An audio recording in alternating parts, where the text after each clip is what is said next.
Today we are talking about my boy Arthur Schopenhauer, who is a true homie, one of the OGs, one of my favorites, often considered to be one of the darkest philosophers of all time. But in this video we will be presenting an alternative hypothesis, and that is that he is not necessarily a dark philosopher, and that is not necessarily an accurate characterization. I'm excited to see what you think. Let me know what you think in the comments if you disagree with this position or not. I love to argue with people, so hit me with your best shot. Let's see what you got. So, our good boy Schopenhauer posits that the world is both will and representation. Representation is the easier of the two to understand, perhaps also the easier of the two to accept as a piece of philosophy that is to be taken seriously. Largely so because it's really provable and verifiable that this is actually the case of the world, that the way that we see the world is nothing but a representation. Have you ever been with a friend and your friend sees a situation a certain way, and you see the exact same situation with the exact same information, same criteria, same everything, but your perspective on the matter is the opposite?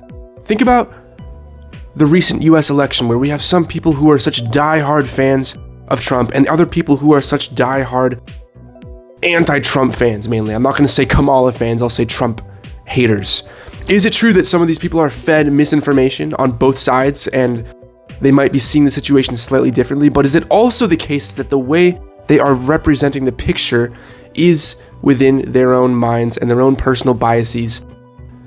And every story that they perceive is through the lens of this bias. And this is a flawless example, a flawless demonstration of the fact that the world is nothing but our own representation of it.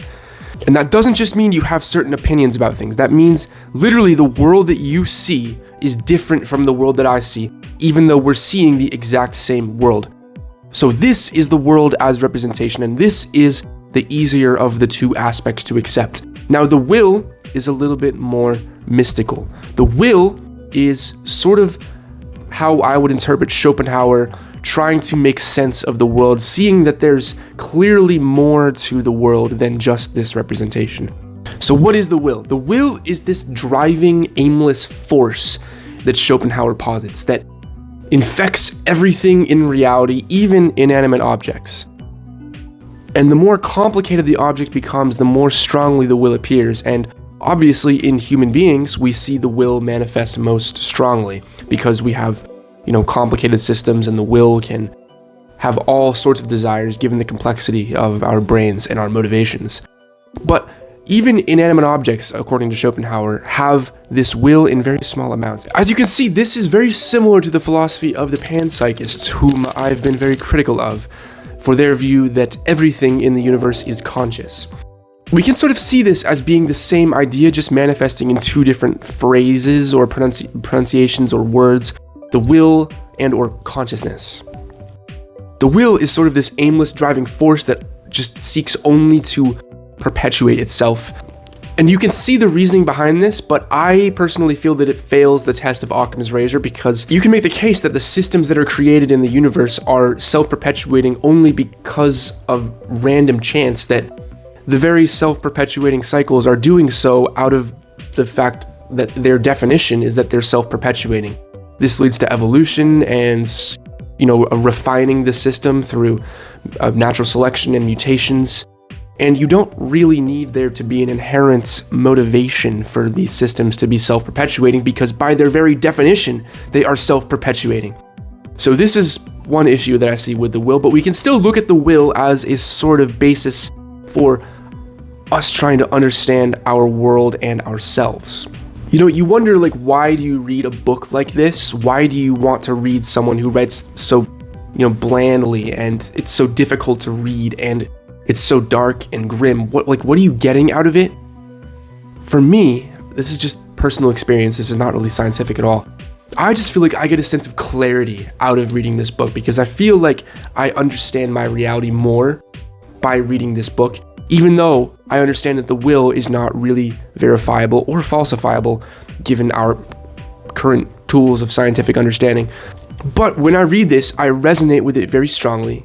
And I feel like I'm understanding myself more clearly. I'm understanding other people more clearly. I'm understanding the universe more clearly. And to me, that is more valuable than happiness. So even though this is a very dark philosophy, it has an additional benefit, one that you might say, a benefit that you might say is transcendent to that of happiness. So let's talk more about this dark philosophy of Schopenhauer's. So is Schopenhauer's philosophy dark? Yes. Is it grim? Yes. Is it depressing? Yes. Is that necessarily a negative thing about his philosophy? I think the answer is unconditionally no. I think this is some of the best philosophy ever written. And the reason as such is because the claims that he makes are not necessarily his opinion. It's not his choice to choose a dark philosophy or a dark outlook on life. From his point of view, and from the point of view of anybody who reads his work and takes it seriously, he's simply pointing out truths that exist beyond his choice or convention. As such, if we want to escape this trap that he describes so depressingly in his work, this ever desiring towards new, more things, the path out of that is first to understand what it is at first. And we'll talk in a moment about what that path is out of that trap of ever desiring more and more things, of endlessly willing, endlessly and aimlessly willing. We'll talk about what that is and how you can overcome it. So yes, this is a very dark philosophy. It can be a very disturbing philosophy, depressing philosophy to those who might not resonate necessarily with the claims that he makes. But to those of us who do resonate with this claim, it's like a wake-up call. If you've been living a life where you're always moving towards the next thing, ever moving towards that next paycheck or promotion or whatever it is you're aiming towards, you realize that what you're doing is fleeting and aimless. Rather, it's an aim, but it's an imaginary aim, so to speak, because every time you hit the target, there's always another target for you to hit. And this is the essence of Schopenhauer's philosophy. And as we discussed, the will is not really a scientific concept. It can't be proven true or false, at least not with our present understanding of the universe. Who knows, maybe it's true. But the point is, there's no reason to believe that it is true, that there is an actual will out there. It's Occam's razor. But like most philosophy, the point is, if you embrace these ideas and these concepts, what does it do to your life? How does your behavior change if you embrace this idea of Schopenhauer's? Well, if you accept his premises and his assumptions, which you don't have to necessarily, because like we said, it's not true or false. It's a way of looking at things. It's a paradigm, perspective. That's concept of superficiality. Nothing is really as it is. It's just how we want it to be, or how it should be, or how it's given to us by external influences. So if you accept the worldview that Schopenhauer promotes, this leads you towards a path of betterment.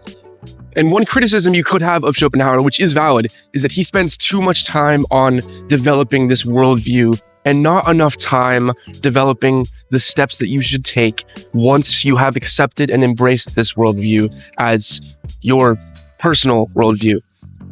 And I make that very clear that this is a choice to accept the world in this way and to accept these truths, not blindly, but because it leads you to a better, more prosperous life. But the main thing I want you to take away is that this grim worldview is not something to be afraid of. It's not something to shy away of. I want you to think of this worldview as like a doctor diagnosing you with a horrible condition you didn't even realize you had. Yes, it's possible to treat a condition asymptomatically, taking a pill or wrapping a bandage over a wound, but if you really want to fix the problem at its core, you have to understand the diagnosis at its core. And that is what Schopenhauer is doing with his worldview and his dark philosophy. He's diagnosing a problem that you're facing, that I'm facing, that all of us are facing nowadays. And it's very unpleasant to face that problem at first. But if you want to solve the problem, you need to understand the problem. And that is what Schopenhauer's worldview accomplishes. Do you have any idea how much Einstein fucking loved Schopenhauer? You got Schrödinger, you got other physicists, you got Carl Jung, Freud, other philosophers, Nietzsche, you got Nietzsche Pizza Frederick from Germany. Most importantly, you've got my boy, Leo Tolstoy. Leo Tolstoy was how I actually first learned about Arthur Schopenhauer, because Leo Tolstoy is one of my favorite authors of all time, and he was directly influenced by Schopenhauer. And in my favorite work of Tolstoy's, War and Peace, there is actually a story that seems to perfectly encapsulate Schopenhauer's philosophy. or at the very least, the crux of Schopenhauer's philosophy, which I will illustrate just now. Pierre Bezukhov is perhaps one of Tolstoy's most profound characters throughout any of his works. As the story begins, Pierre is a bastard who inherits a vast sum of money, becoming actualized as a legitimate son, marrying a whore, and being cheated on, and this sends him down an existential crisis of meaning. What is anything? What is this society? What is this pretentious intellectualism? What is all this money, all this glamour? What is all of this? He looks everywhere for answers. He becomes a mason. He goes into charity work, but he cannot find meaning in his life until he becomes a prisoner of Napoleon Bonaparte. And as a prisoner, Pierre encounters hardship for perhaps the first time in his life. That is true emotional hardship, true physical hardship. He encounters the endurance of the human spirit and what is possible for human beings to accomplish. His fellow prisoner, whose name is Platon, becomes a very close friend of Pierre and offers him a model for how to appreciate life's simpler things. And this is best encapsulated by a very small scene where he gives Pierre a little potato. And Pierre's about to eat the potato because he's so hungry, but then he goes, no, wait a moment. Have a little salt on the potato. You want to savor this. This could be your last meal of all time. And that scene, especially in the TV show, really rings true as, you know, the essential ingredient to happiness. So Pierre, even though he's in the most miserable conditions, is able to accept happiness for the first time in his life. And this is something related to Schopenhauer's will and how he was a part of this society that's ever grasping for power and the will to live and to increase your fortune and just do all this stuff. Why are we doing all this stuff? Pierre was miserable at first, and only after he goes and has hardship does he learn about happiness. And this is analogous to Schopenhauer's concept of the will subsuming itself, because when there's not all of this stuff for you to pursue, you aren't tempted into this constant, ceaseless pursuit. This aimless drive is finally able to subside when you are actually put in natural conditions where your life is on the line and you have warm people around you that are loving, rather than everyone just being in constant competition all the time. And it's actually funny because I sort of assumed, because I know Tolstoy was very influenced by Schopenhauer, I assumed that this work was influenced by Schopenhauer, but Tolstoy read this after he wrote War and Peace. So my new interpretation is that Tolstoy must have fallen in love with Schopenhauer's ideas so much because he already sort of semi-believed in these ideas prior to reading it. And I think that goes for a lot of philosophy, that you don't really appreciate philosophy unless it's something that you can prerequisitely relate to. And of course, I'll connect this also. This is sort of a digression, but clearly Pierre's story and Schopenhauer's concept of the will subsiding is very well understood in Buddhism. And of course, the founding story of Buddhism is that the Buddha was, like Pierre, enmeshed in high society, lived a very sheltered lifestyle.